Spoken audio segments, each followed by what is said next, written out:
नमस्कार, मी Madhurani tasty delight मध्ये सगळ्यांचं स्वागत। आधी आपण आपल्या चॅनलवर तांदळाची घावणे कसे बनवायचे हे दाखवलेलं आहे। त्या रेसिपीला भरभरून प्रेम दिल्याबद्दल सगळ्यांचं धन्यवाद। आज आपण उन्हाळ्यात शरीराला थंडावा देणाऱ्या कॅल्शियम आणि आयर्न असलेल्या नाचणीच्या पिठाचे घावण कसे बनवायचे हे पाहणार आहोत। तर चला रेसिपीला सुरुवात करूया। इथे 1 कप नाचणीचं पीठ घेतलंय। यालाच नागली असंही म्हणतात।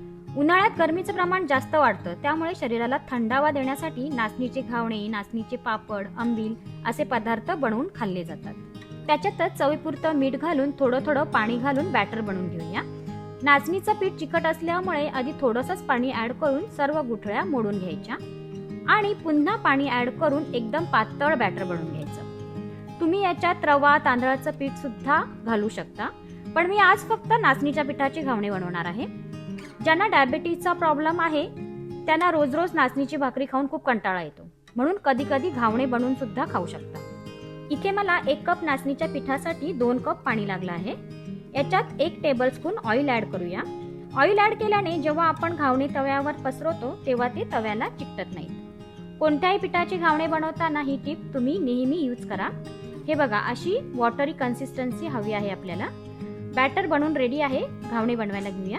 आज मी हे घावणे इंडक्शनवर न करता रेग्युलर स्टोव्हवर करणार आहे, कारण कधीही घावणे बनवताना तव्याला चारही बाजूंनी फ्लेम व्यवस्थित लागून तवा छान गरम झालेला पाहिजे, तेव्हाच घावणे मस्त जाळीदार बनतात। तुमच्याकडे बिडाचा तवा असेल तर तुम्ही बिडाचा तवा सुद्धा यूज करू शकता।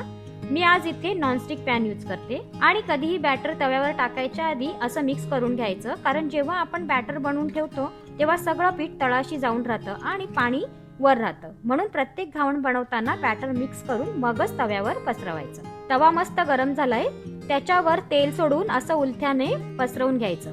तुम्ही कांद्याची फोड फोर्कला लावून त्याने सुद्धा तेल तव्याला लावू शकता। आता गरम तव्यावर बॅटर सोडून घेऊया। पुन्हा एकदा सांगते, तव्यावर बॅटर पसरवायच्या आधी बॅटर चांगलं मिक्स करून घ्यायचं आणि मगच तव्यावर पसरवायचं। आता काय करायचं, त्याच्यावर 10 ते 15 सेकंदासाठी झाकण ठेवायचं। त्याने घावणाची वरची बाजू शिजण्यास मदत होते। पण इथे एक लक्षात ठेवा, जास्त वेळ झाकण ठेवू नका, नाहीतर झाकणाला वाफेने पाणी तयार होऊन त्या झाकणाचं पाणी घावणावर पडू शकतं आणि घावण चिकट होऊन तव्याला चिकटू शकतं। 15 सेकंदानंतर झाकण उघडून बघूया। तुम्ही पाहू शकता, तवा छान गरम झाल्यामुळे आपल्या घावणाला मस्त जाळी आली आहे। आता हा घावणा असाच झाकण न ठेवता सर्व एजेस म्हणजे सर्व कडा मोकळ्या होईपर्यंत शिजून घ्यायचं। तुम्ही पाहू शकता, बॅटर मध्ये तेल ऍड केल्यामुळे घावणाच्या कडा मस्त मोकळ्या झाल्या, म्हणून नेहमी घावणाच्या पिठात तेल ऍड करा। एक बाजू मस्त 1 मिनिटासाठी शिजून घेतली आहे। आता घावण उलट करून घेऊया। हे बघा, किती मस्त जाळी आली आहे घावणाला। दुसरी बाजू सुद्धा 1 मिनिटासाठी शिजून घेतली। आता हे घावण एका रॅकवर काढून घ्यायचं, त्याच्याने घावणातील स्टीम निघून जाते आणि घावण चिकट होत नाही। आता तुम्हाला मी दुसऱ्या पद्धतीचं घावण बनवून दाखवते। इथे मी थोडासा कांदा चॉप करून घेतलाय, हिरवी मिरची आणि थोडीशी कोथिंबीर घेतली। हे या बॅटर मध्ये ऍड करून घेऊया। याच्यात तुम्ही गाजर सुद्धा ऍड करू शकता।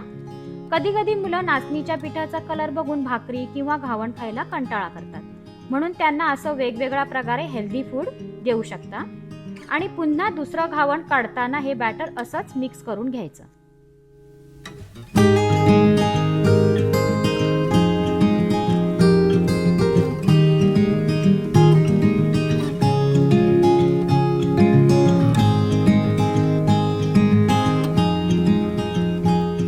दुसरं घावण सुद्धा बनवून रेडी आहे। आता उलट करून दाखवते। हे बघा, मस्त जाळी आली। असेच सगळे घावण बनवून घेते। घावणे बनवून रेडी आहेत। घावणासोबत खाण्यासाठी पटकन चटणी बनवून घेऊया। इथे मी 1/2 कप ओलं खोबरं, 4 ते 5 लसणाच्या पाकळ्या, थोडीशी कोथिंबीर, 2 हिरव्या मिरच्या घेतल्यात। त्यात थोडंसं पाणी ऍड करून मिक्सरला वाटून घेऊया। चटणी मिक्सरला वाटून रेडी आहे। त्याच्यासाठी आता एक तडका बनवून घेऊया।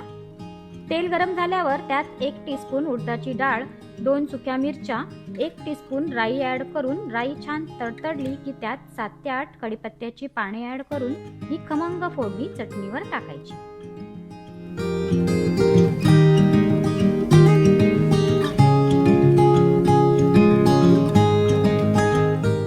चटणी बनून रेडी आहे.